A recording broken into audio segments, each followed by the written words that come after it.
kachorba. Kamusta naman kayo? Hapon na. Wala lang. Napachika lang ako. Kasi, nagtutugtugan na ngayon. Kasi nga, piyesta na. Bukas, dahil. Sabay na sabay dun sa piyesta, dun sa probinsya namin. Ang sarap pa naman din dun. Ang sarap din talaga pag piyesta sa probinsya. Ang sarap talaga. Mas masarap talaga makipiesta sa probinsya. Oo, sa probinsya kasi may take out pa yan dahil. Tapos, pag pumunta ka sa piyestahan, may sayawan. Ang daming sayawan dahil. Oo, Diyos mo dahil. Makukulay ka talaga, magsayawan ka sa mangalay ka. O dahil, nakakaano, addiction ka. Dahil, kahit mga nasa probinsya, mga social ang mga suot. Oo, ay, Diyos mo dahil. Na ko. Naku nainggit. Kasi di pa ako nakakapunta eh. Alam mo naman. Siyempre, wala naman kasi talaga kaming bahay doon. Kaya nga swerte nga nung iba eh. Kasi sila may mga bahay sila sa probinsya dati. Tapos nagtrabaho sila sa malayo. Pero, kahit nagtatrabaho sila sa malayo, ang maganda doon, pag uuwi sila ng Pinas, or nang uuwi ng mga probinsya, kung galing ka Maynila, pero may mga bahay talaga kayo sa probinsya, ay, Diyos me dahil, hindi ka talaga magsisisi. Hindi ka magsisising umabsent sa mga trabaho mo. O dahil, Diyos me, kulang na lang, mag-isang buwan ka na lang. Lalo na kung sa ibang bansa ka. Diyos mo dahil, isang buwan na ang gagawin mong probinsya. Ay, isang buwan na ang, tawag doon? Yung, kung nagtatrabaho ka sa ibang lugar, magpapaalam ka na, mag-ano ko ng isang buwan or 2 buwan. Kasi kailangan, kung umuwi sa probinsya namin, dahil ito ang tawag dito, importante.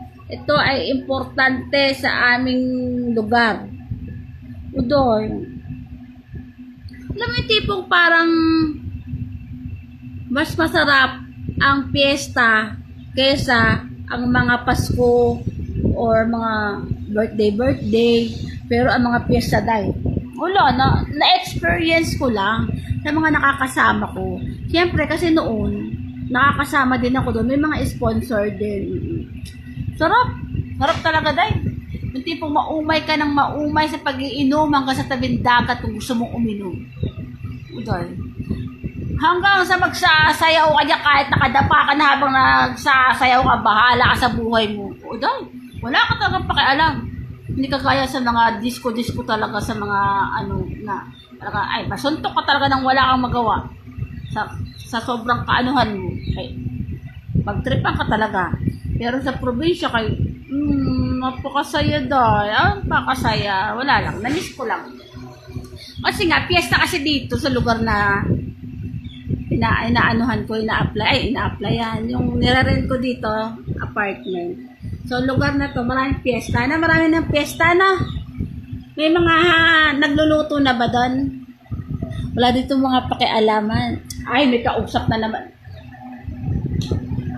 Bumalik ka na naman. May kausap pa ako. Kaharap yung pagmumukha mo. Buisit na matong-batong tayo na to eh.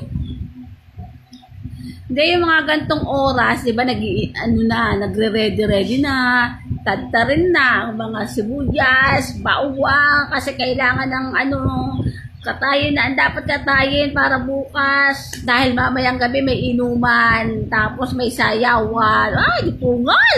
Diyos me dahil, nakakaloka, nakakamisong ganun doon. Wala lang, naalala ko lang.